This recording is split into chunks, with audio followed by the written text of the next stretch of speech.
aujourd'hui, c'est le renouvellement, savoir si on est capable de renouveler les joueurs. Alors, tout le monde sait qu'aujourd'hui, il y a quand même des pointures qui sont arrêtées.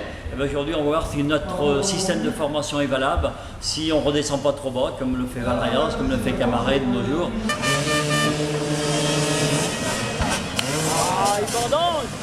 On rappelle tout, d'abord ça n'a jamais été mon objectif principal, bon c'est vrai que c'est la cerise sur le gâteau, mais c'est surtout d'avoir un club qui fonctionne avec des moyens financiers et matériels, avoir du public aussi, c'est très important autour du stade, mais bon, si les titres arrivent, tant mieux.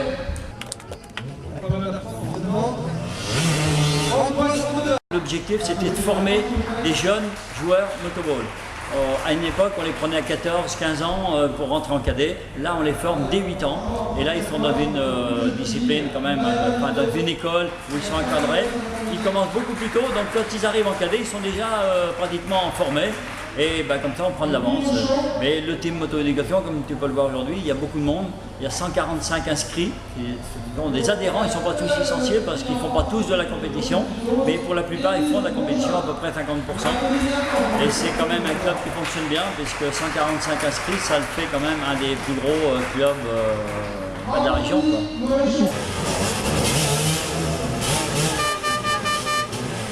Ils ont motoball, enduro, motocross et quad. De 8 à 40 ans, si les gens de 40 ans veulent encore apprendre à faire la moto, il n'y a aucun problème.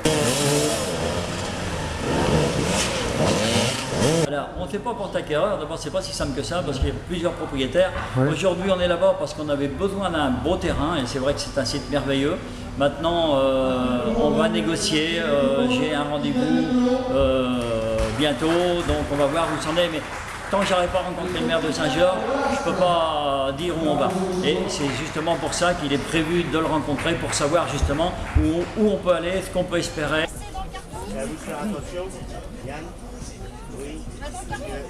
Alors la Ligue des Champions, ça a bien avancé.